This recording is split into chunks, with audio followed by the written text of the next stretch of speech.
has the big heart for their alma mater. And to begin with, wala akong eyeglass pa, ipaayo pa. So reading glass na gamit, and then if I'm going to use this one, wala akong kalimutaw, but I can read. And if I'm going to take this away, I can see you, but not so clear, and I cannot read. So every now and then, sige, tang. But anyway, reading the heartwarming invitation letter brings me back to my high school years. Kinig yun eskwelahan. Kana pa lang ang building o karindere sa Pikas. Which made me realize and appreciate so many things. June of 1979, lata na nag-ayon bilang edad, no? I was enrolled here as first-year student. I was so shy and barely talked because of language barrier. Because I was born in Leyte, I studied my elementary years in Leyte, and I speak Waray. So you can just imagine, paabot din Bisaya kaayo, and then ako mag-Waray. But anyway, because of the support of my classmates, teachers, and RBM sisters, I was able to adjust and able to finish my secondary course here in this school. That experience prepared me for life because as we journey in this world, we encounter so many things that we need to adjust and fit in to the new world. There are times we are pulled out from our comfort zone and we are given choices, either to back off or to carry on, then grow and learn where we are planted. That experience, at first, wala lang. Because we cannot appreciate magul pagkaroon pa. Later on, you will be able to appreciate, so those experiences I have had is preparing me for the next few years. And it has great help, unang-una, when I separated from this school. Because I taught here for 11 years. Imagine that the struggle, how to detach from this school, and then assigned to a public school, and then from that public school to another public school, which is nearby municipality, and from that school assigned to the southern part of Cebu, and then from that, balik na sa norte. So those experiences at first we do not appreciate, but later on, it has a big impact sa ating life. So, the 4 years of my high school life, I was fortunate enough having teachers who value quality academic classes. Why I said so? Because I actually studied at Southeastern, one of the introduced nila nila, no? And then, napag-ambitious ako, I want to be a doctor of medicine. So, nag-BS Bio. The first day of our classes, I was able to meet learners or students or classmates coming from private schools, the cities, St. Carlos, St. Teresa's, exclusive schools. And here comes Clavel de la Cerda Salinas, so timid because coming from the province of Cebu. We were made to manipulate the microscope. First day pa lang sa klase. We were made to dismantle the microscope and assemble the microscope and focus the literally under the microscope and give the magnification with time limit. So definitely, the usual reaction is kurog-kurog due to the marks. Especially if makadurog ka sa imong mga classmates na inikabot gali kay they look familiar, maybe friends sila. Pag nakita, oh, hi, how are you? I've been looking for you for quite a long time. So, may nanay-nanay in English noon. Ang probinsyano, nagpurong ka ginoo ko sa Okani. But then, our teacher was so smart. Wala kayo siya nakanlok sa mga, hi, how are you? I went to the canteen. So he asked us to manipulate. And after that one, we were made to give the magnification on the board. So all the students, all of us, were made to write on the board our correct magnification.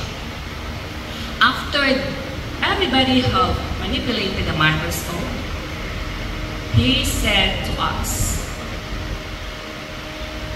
there are only 2 among my 50 students who were able to give the exact magnification on time. And this is nabilong ko, na-appeal ko sa duha.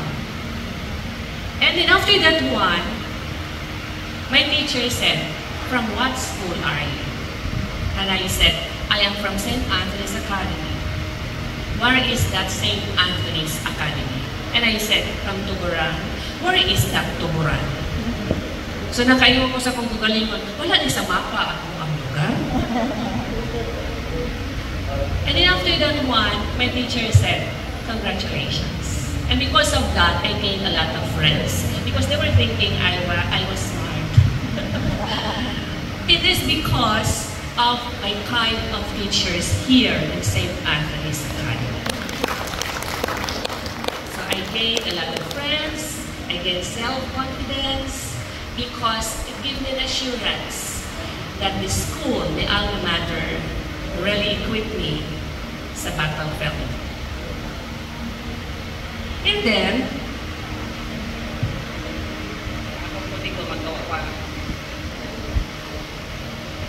I also have experienced the usual RBM students do.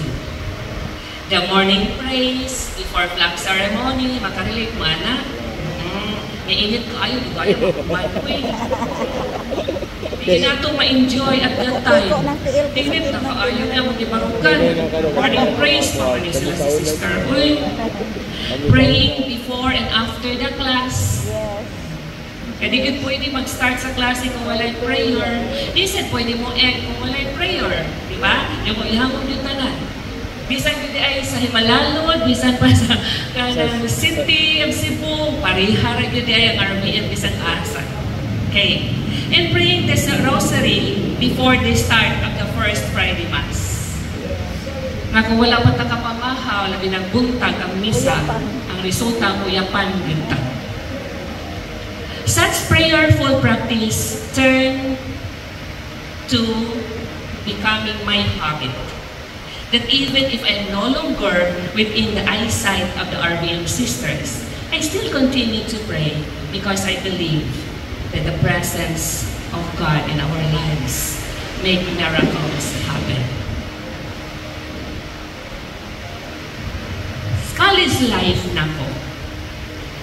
Because mo na pinaka-imbibe sa ako ang system. I used to go to Mass Wednesday. Pwede, i-change din ako ang schedule na ako. It's either lunch break, mawala ko sa together with my barkada, or after, mga 5:30. 4 years about to graduate na me. My classmates, because I enrolled in a non-sectarian school. So definitely, I am surrounded with Muslims, with non-Catholic. So dito ko subilaw sa ilaha ka, magtukuha mo din pa. About to graduate na me, somebody asked me, why are you leaving after 5 o'clock in the afternoon or lunch break? Magbiyak man doon ka sa among grupo. And I said, every Wednesday. And I said, it's because I used to attend classes. It's either lunch break or 5:30 in the afternoon at Santo Rosario. And you know what? These classmates of mine, joined me to Santo Rosario. So the first pew, puros Catholic. The second pew, puros non-Catholic. And then they said, what are we going to do? And I said, just imitate us. So mga to. And never po, nandali sila to become Catholic. They too never said nagpans ako to become like them.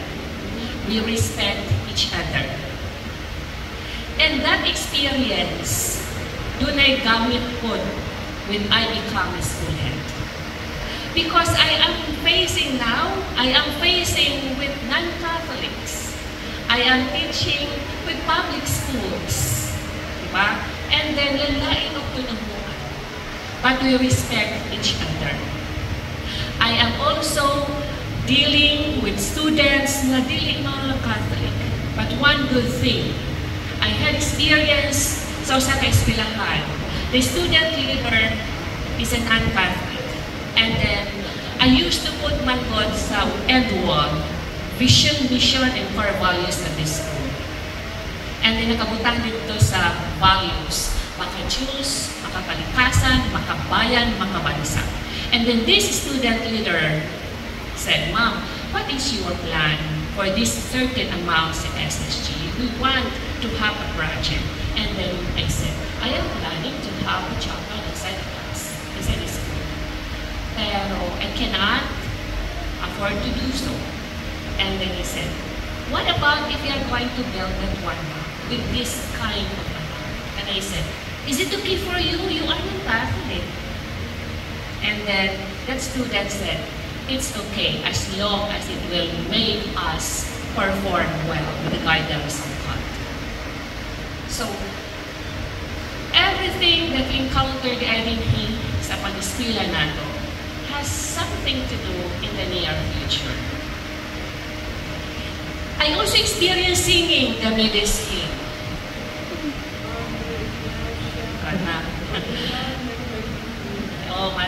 Pero ang naang registered sa ako the Spanish song, that song, a la Ronica sin Confedora, a la Madre de Dios Madignasia, de su fiel religión protectora, and to name was there,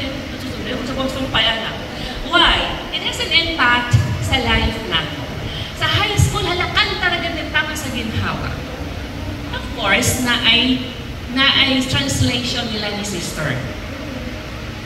And then, pag college, sa ako ang matay, ayang mga kayo, we have Spanish class. We were made to write a Spanish song. So automatic si Clavel ang isuwat alaroy ka. After that one, we were made to transcribe or translate the song. Automatic si Clavel translated the song. And I got a good grade for that. So, nakaanak ko, okay. That song when I was still high school from first year to fourth year, sige na nagkakanta. Pero dako dahil siya kamit, nakasave sa ako upon college. Because I got exempted sa final exam because I got flat 1 out of writing Spanish song and then translating the Spanish song. Kaya kung wala pa to, maahat yung palit kong dictionary sa Spanish. Nalisod na ba ang dictionary sa Spanish? Kaya we need to know the root word before we can translate. So, naku, kaya siya ang help. The mission month, where we were made to bring with us the mission boxes.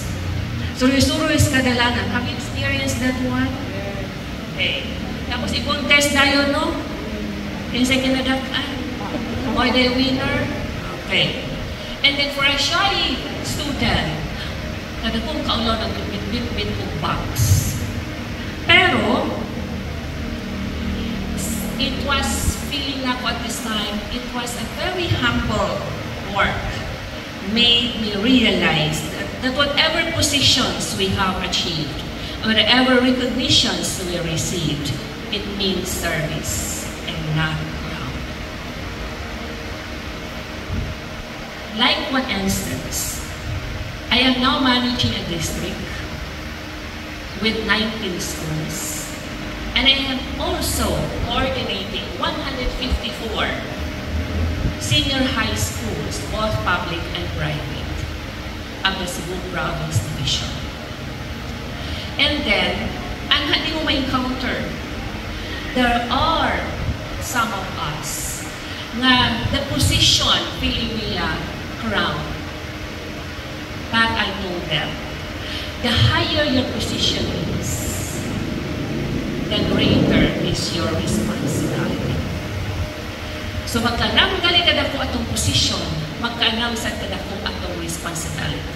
It doesn't mean na magkanam atong posisyon, magkanam kadaghan ang serve na. Magkanam kada ko ang posisyon, magkanam sa kadaghan ang ato ang sinabihan. So I have imbibed that kind of responsibility through that mission month na for 4 years na itong pag high school po sa akong mga anak din, maupo nilang gibuhat. And I said, oh, mama, mauulaw mo kumando. You have to do that. Anyway, it's not for you. It's for other people. The wearing of the high school uniform was so hot. Kasi gisulog mo yung mga mga chorus, jumper na mo. Oo. And then tarong mo ginatukuto na to silang pagkakwaltong blouse. And then mapadung si Papa. Pero kung nasaan, tuuto na silang blouse. At that time yung sister pa, mga mo mani sila. Uy, pareha man ta sa ilang lang. Alimot, ilang kahimta. And then kani ato na pa, napami garden. Imagine na, inato ang posisyon, ang sinila, yung garden pa mi. But then, that uniform, at that time, it controlled our movements so that the skirts will not be cropped off. Okay, balik ko para ba na sulong ugma. Pag-ilisan naman ang inner. Okay. It was just a simple but consistent move which has an impact on our self-discipline, equality, and simplicity. Because I realized na struggle ba yan, especially kung natin bagong sinina, no, I want to wear the new dress. Pero dili pwede masudlon, masako si sister, kinalaman yung uniform. Doon na struggle niya, kapita, control. You have to discipline yourself, so you have to wear uniform. And at the same time, wearing uniform made me realize na there is equality. Because it's feel happy na okay, especially sa public, okay lang wala uniform, do not force your learners to do that. Pero I explain to the parents, if we are going to wear uniform, walay mo taas, walay mo kus. Everybody is equal. Because if we are not going to ask you to wear your children to wear uniform, tendency is, for those who can afford, you keep on changing your clothes every day. But for those who cannot afford, they will have this self-pity. Nandito nila, oy, ma-envy sila. But with the uniform, walay nakalamang, pariha sila. So there is equality. There is fairness there in the pita. And also simplicity. And preparing also, now when you go to work, of course there's uniform. So they used to nagaan na. Diba? And then, and at the same time, how to dress accordingly. Okay. All these things prepared me for my future. Guided with the results of my IQ test. Napa may IQ before? Wala mo ato, anaa, di ba? And then after the result, kung ba ato, ako dito, magduol talaga to sa madre na in charge ng from Manila yun. And then giving us advice in what course maangay sa to based sa results. Sa tingnan ko sa madre. You can enroll BS Chemistry, pa yung BS Chemistry, ay dito ano, isuron.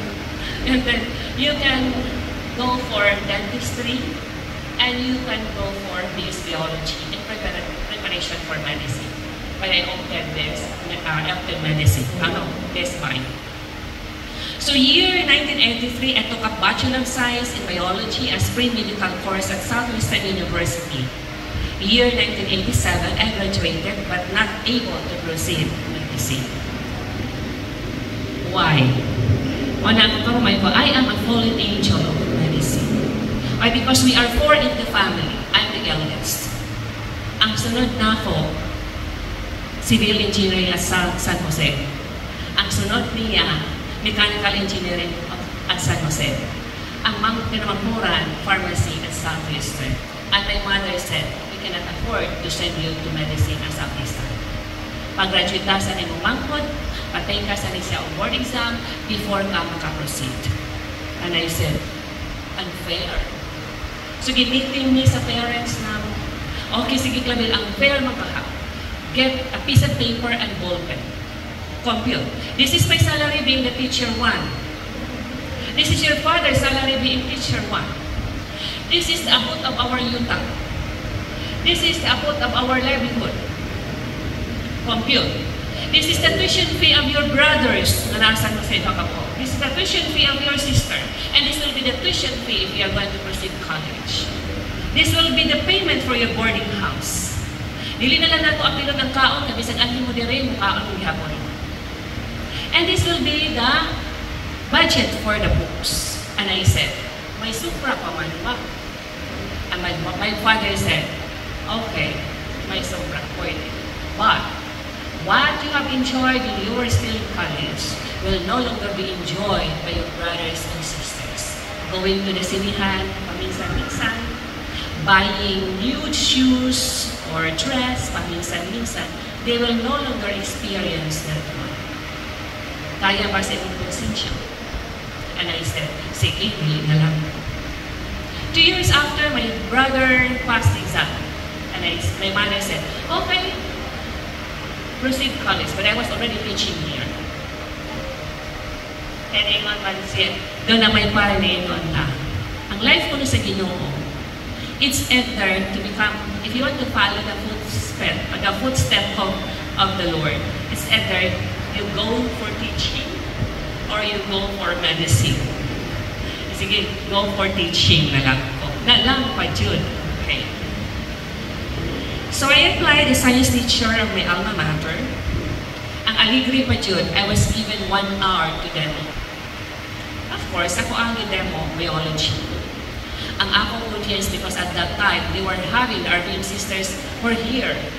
And you know na sila activities, so ang akong audience are the RVM sisters. The 1 hour, nahimuran ako for half hour. And then I keep on looking at the window. Kanong sa ko ingon ni sister, go home na. And then after that one, wait to ko ni sister, kanong sa ko ingon niya, you are quiet. But never siya ingon. And I said, no, ako. But, kung sa yung result ni, your salary is, he's good na mag-salary, so naka ko, ano daw, siguro, estudo naman yung hisgutan niya. So that is the experience I have had. The 11 years as science teacher honed me to the kind of teacher that I am now. The trainings on the content and pedagogical approaches ignited my love for teaching. To fit in myself to a T, I took 18 units in education to be able to take the licensure examination. After which, I pursued Master of Arts in Teaching Science and a Doctor of Education major in Educational Management. But actually, the reason why I studied, it's not because I want to be somebody in the near future. The reason why I enrolled every summer, it's because I want to be free from my strict parents. I want to be at the city, far from the eyesight of my strict parents. Kada bang mayon dalit na, Mama, I want to go to the city. What are you going to go there? I am going to buy shoes. And my parents will say, wala pa ka nagpinigil Clavel pagpuyo. Mama, palit ko si Nina, mato ko sa syudad. Wala pa ka naghubok Clavel pagpuyo. Pero kung mayong galing ko, Ma, mag-swimming ma, kinsay kuyo. The RVM sisters, ma'am, okay, go. Pero mayong galing ko, Ma, mga duman sa daga sa Mulubulo. Dindot na pang Mulubulo din sa Tukuran, Cold Spring. Kisay kuyo, ako mga kaubang teachers, pag puyo Clavel, may pagmatulong karong-karong ka. Because at that time, I was only 99 pounds. Karon, ay nalang mo pamatana. So that is actually my reason. Enjoying every summer, free from strict parents, layo silang eyesight, but of course, grounded lang ihapon. Time comes to broaden my horizons.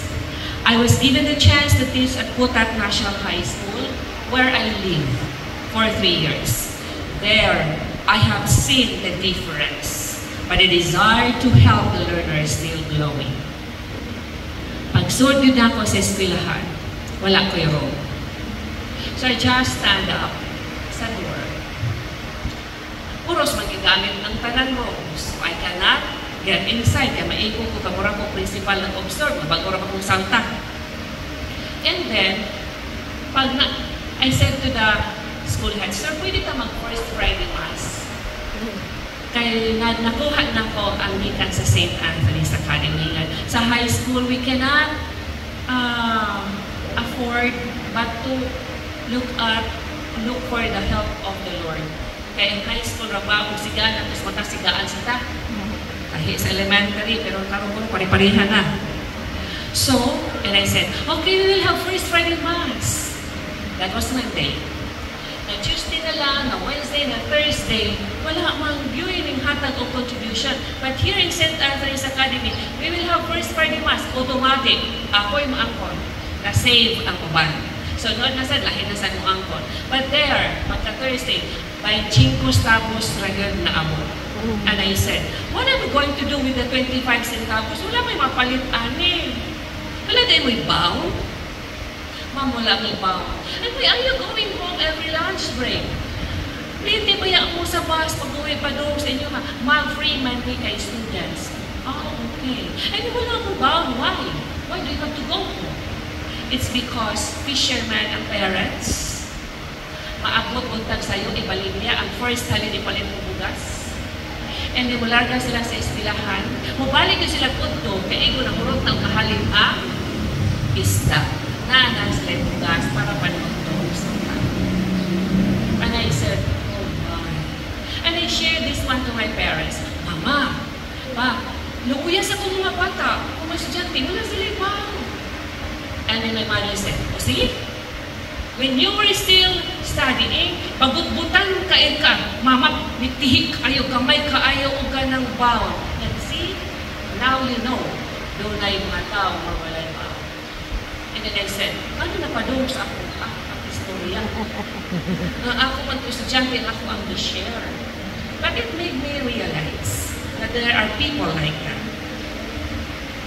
And then, here comes, wala pa iuwi at that time ang public schools. July, na activities, amot ang parents. And the parents will say, Ma'am, sa closing na lang na time sa clearance. So si Clavel, tapang. Kung pilay number of students, pilay contribution, tapang. Until such time na December. Ngayon pa ng mga bata, Ma'am, mag-Christmas party ta. And I said, ay, ambisyoso, wala ba yung may amot na ko, gitan pa ako na. So, nahog na nga, nakuan ako sa ilahan. Gusto mo mag-party? Naman for July pa, mong inamot tayo, na si Clavel lang, sige, amot, adapon na lang tamot. Kaya ako man ay nagtrabaho sa parents. O, namoy-boy na. But then I cannot afford to say, not to celebrate Christmas. And Christmas are for the younger ones. So I said, okay, how many of you na ay butong? Ma'am, ako ma'am na How many of you na makadana po sa kasawpang kumay? Ma'am, pwede po. Kinsa makadana ko o luya. And then my learner, my student said, magsuspas, maglugaw si ma'am. And that is what happened really. Naglugaw mga kaldero, tapos ang juice, dili ko, kundili, koko.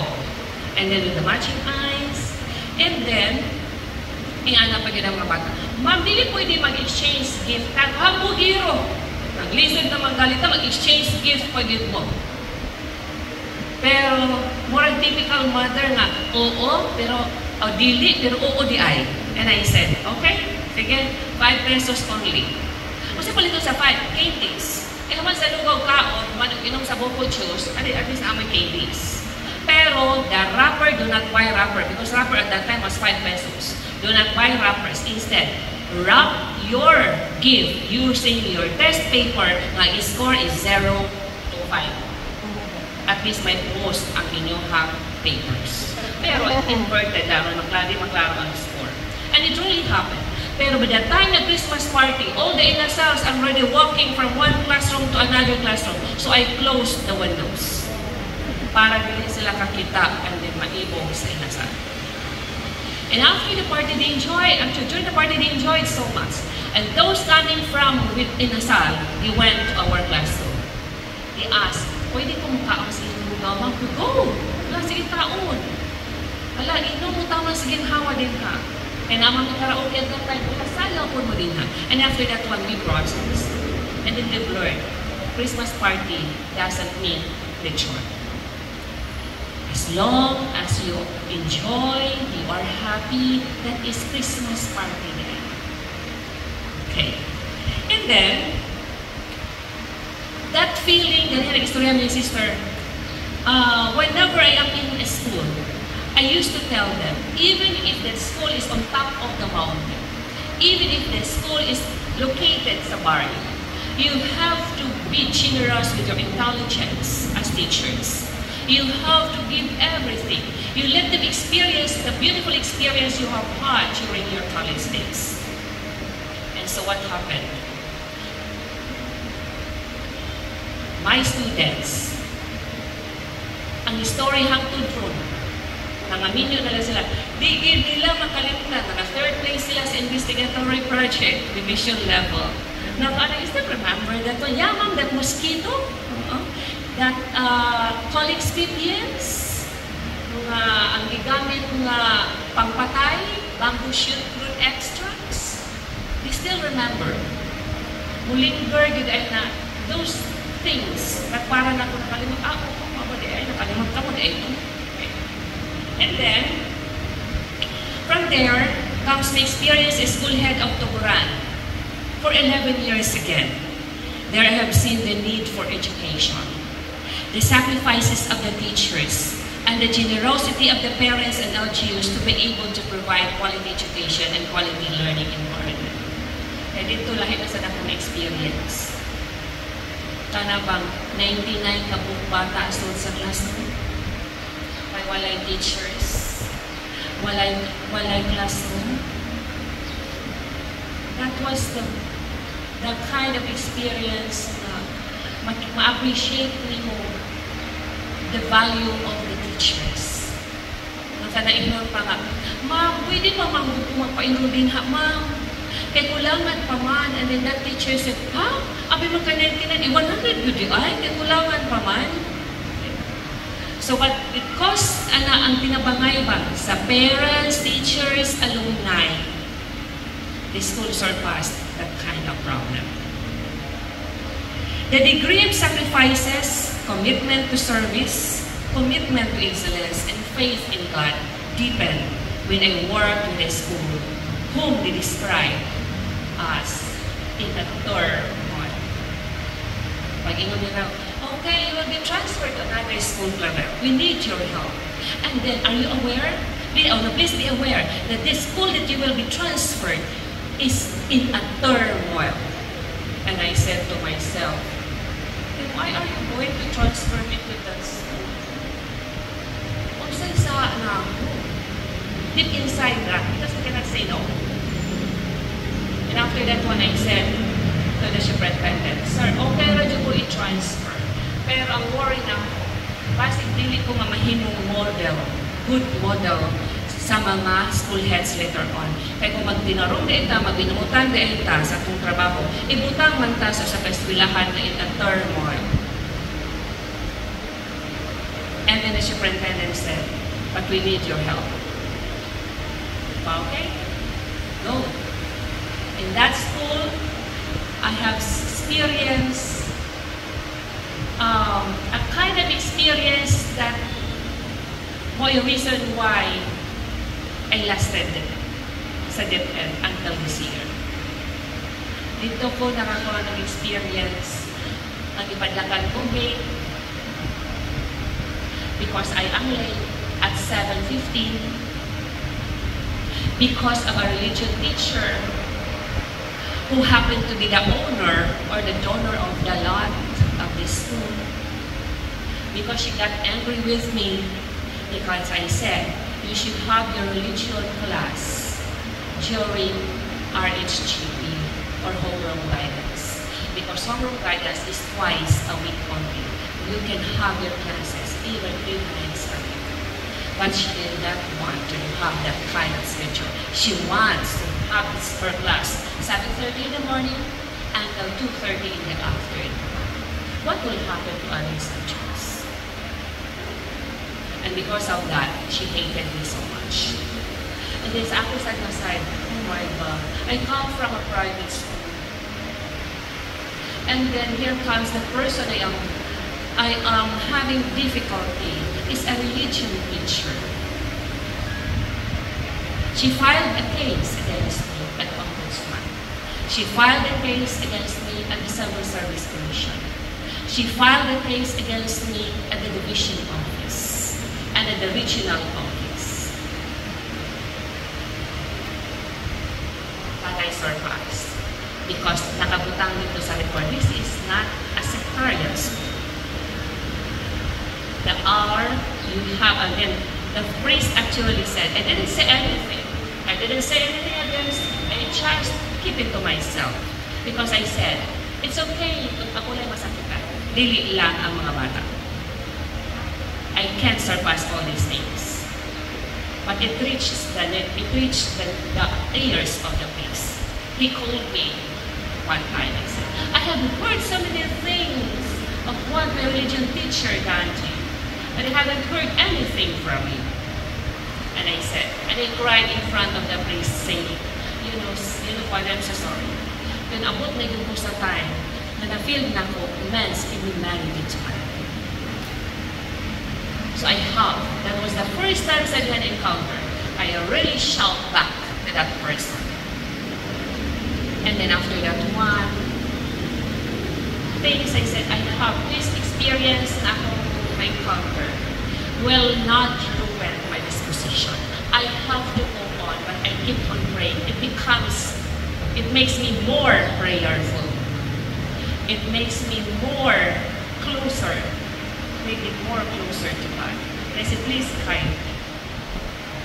Until such time, that school, 4 years after, the school which is in a turmoil, becomes the multi-awarded school. And then, I've experienced also the impact of the alumni.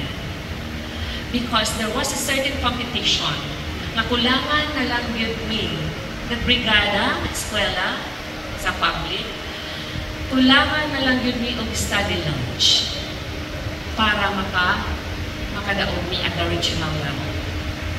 Wala nang kwarta. So, I said, I meet all the alumni ng mga teachers. There were 8 of them. And I said, and lain sila nga batch. Pero nagpa-compute na kudaan sa study lounge. I told them everything. And then that particular teacher communicated, all the 8 of them communicated to their batch mates. Nag-meeting me at 3 p.m. in the afternoon. Before 5 o'clock, the money nga worth 10,000, ipadala na sa Palawan. And then, the study lounge, noong sara mong target, become 5. And then at the end of the year, that school was awarded as the brigada, most outstanding implementer brigada of the whole region. So, din have impact sa alumni. Alumni can make miracles happen. But, and then makita ako sa kabatch, and then, because we have to be transparent also sa school.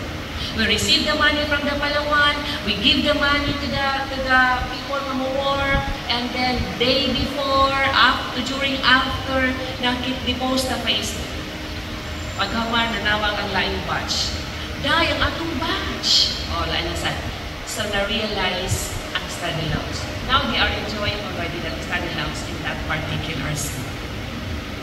So, si kita mga alumni, dako kay tagtaba mo ito imong ginutot ni Sister kanina. The experiences I have had made me realize the true essence of a teacher, of a school leader, and as alumni. It confirmed too that everyone in the workplace has a common goal, common direction, and that plans, decisions are communicated well. The commitment to service, strong determination and commitment to achieve excellence, strong faith in God, and work as a family. We have to work as a family. Mas dili kayo sa team. Dili kayo sold out sa work as a team. Because tendency, if you work as a team, do na din mo labaw. Kung kita na most valuable player, di ba? And if we are going to work as a family, we cannot afford na may mabilin pa usa. Di ba sa family? Na ibadlong mo. Sige tagyaw-yaw, sige sa tagtaba. Di ba? So, kung na mas makuha ko nga, work as a family.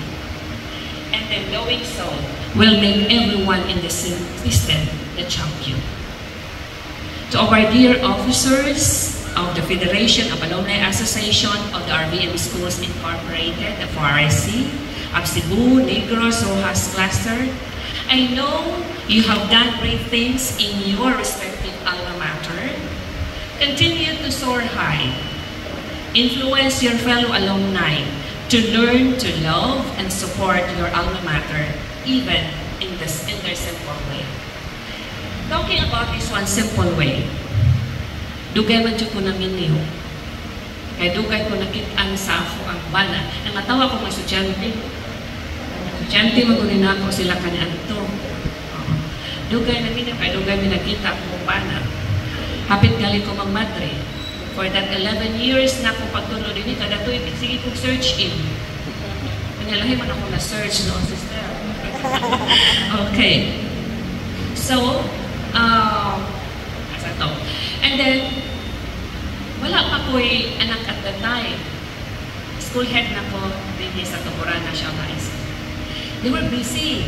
And then, usa gali din dito kaganina si Sir Bregolin. Nangutan na sila. Asa nag-skill ay nuhang bata? Kaya mahalo ba sa private school? Ano na yan? Makumpara mo ko ang public with private ko. And then I said, if ako na ay anak, pagaan ko sa Ginoo, anak, I will send my kids to St. Anthony's Academy, my alma mater. And nagpunta na ko nila, why? Because I said, because I don't want ngayon, grow old na ako ba? Nga ako ang mga apo, mga tanang, mama, diin ka ng eskwela pag high school. Tapos ngayon ko sa St. Anthony's Academy, asa man na, ma, wala na, na-close na. I don't want that one to happen. So, mauna ang agtugid na ako siya pa eskwelaha, if tagaan ko na. Which true. True man ko sa ako ang resulting sister because the two of them with me. And then, sa akong istoryahan, I just forgot those words. Then one time, nabutan ako, asa mo piskila yung mga bata? Ma'am, tuwa ka, ingon bang ka? Tuwa sa St. Anthony's Academy, ingon baya ka, madili ka, ganahan na, muabot ang time, namingong ka nga, dito ko ispila, inhadapita, nga, nawa na, na-close na. Dito nabuka ko na ilang manahon na I have to support, even in a secular way. Okay, so that's it. And then, to Sister Maria Mary Grace Bisibigan, RVM, School Principal of St. Anthony's Academy, Tuburan, the SAA Alumni Association headed by the President, Sir Francis Eric Gonzalez. Thank you for making me part of this significant activity. Lastly, let me end by saying, success is not measured by how many recognitions you have and how far your position is. Rather, it is measured by how many people you have touched and become champions because of you. Thank you and God bless everyone. Advance Merry Christmas. On behalf of everyone here, we extend our heartfelt gratitude to our esteemed keynote speaker,